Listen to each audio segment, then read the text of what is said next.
The other issue that you talked about, music. Do you know why music is not celebrated in Islam? Have you really thought about it? I was in the music industry from about 8 years old on until I got to Islam. I don't claim to have been very good at it, but I fooled a lot of people and they thought I was pretty good at it, okay?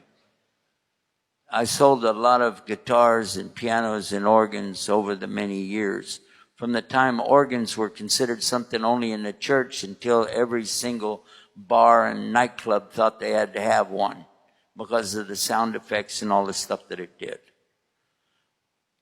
It was a multi-million-dollar industry for us, and it was easy for me to walk away from it when I found out that Islam doesn't allow it. You know why? Why was it easy? Because I knew it a whole lot better than most people do. I understand exactly what it does to people. I know what it replaces. And when people tell you, I need it to calm down, I need it to relax. Really? I needed to get in touch with my inner self. I've heard all of those things all my life. And those are the easy sell. That's so easy. And listen to somebody and I know exactly what kind of music to play to get them to buy a $4,000 or $5,000 instrument. Real easy. Because it's something inside of you that's deficient and you're relying on some outside source to calm it or pacify it, almost like a drug. And if you said, no, that's not my case, now Shaitan is talking to you right now. Because I know better. And by the way, where do you usually find musical instruments? What's going on? What is going on when you see musical instruments? What is happening at a concert, for instance? And we know all the stuff that goes on at concerts, or maybe you don't. Maybe you don't. One of the biggest thing about concerts is people drink alcohol. And that's okay in Islam or no? You want to change that too?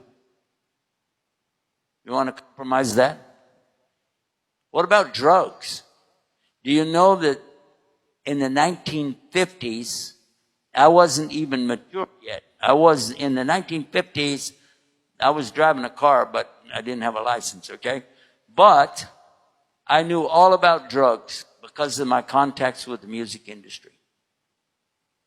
And I was the only one that could drive the car because I didn't do the drugs.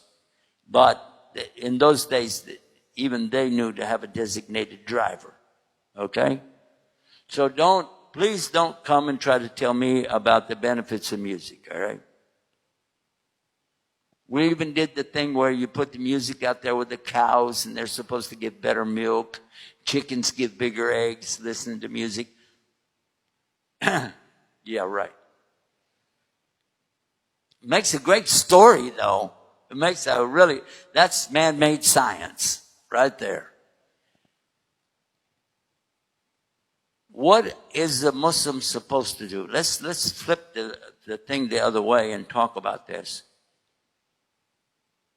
When it comes to something wrong inside of me, a feeling, I need something, that's very real and nobody's denying that. But what is it that you really need? What were you created to do? Allah said in the Quran, I created mankind and jinn to do what? Listen to music? Celebrate birthdays? What did he say? Do you believe him or no? It's simple. You believe it or you don't. Because if you believe that, you're created to worship and you will worship something. You might even worship the music. You might even worship yourself. But you will worship something. And he is giving you the choice. Worship something he created or worship him. I want you to just reflect on that a little bit, and I'll back off because we got a lot of the questions. But for sure, everything that Allah has created has a rhyme and reason to it.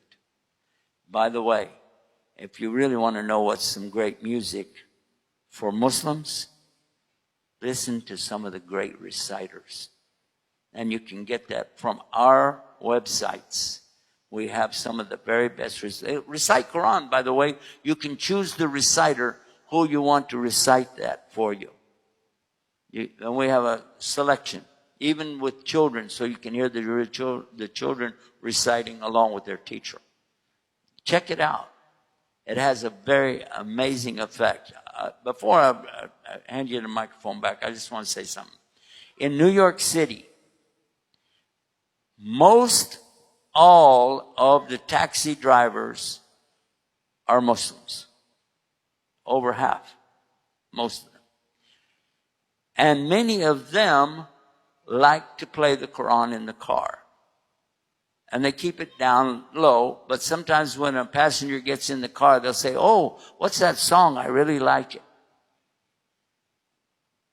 And I've had many of them come to me and say, "I have this customer, this person, the passenger would like to have Quran. Can you send them some tapes?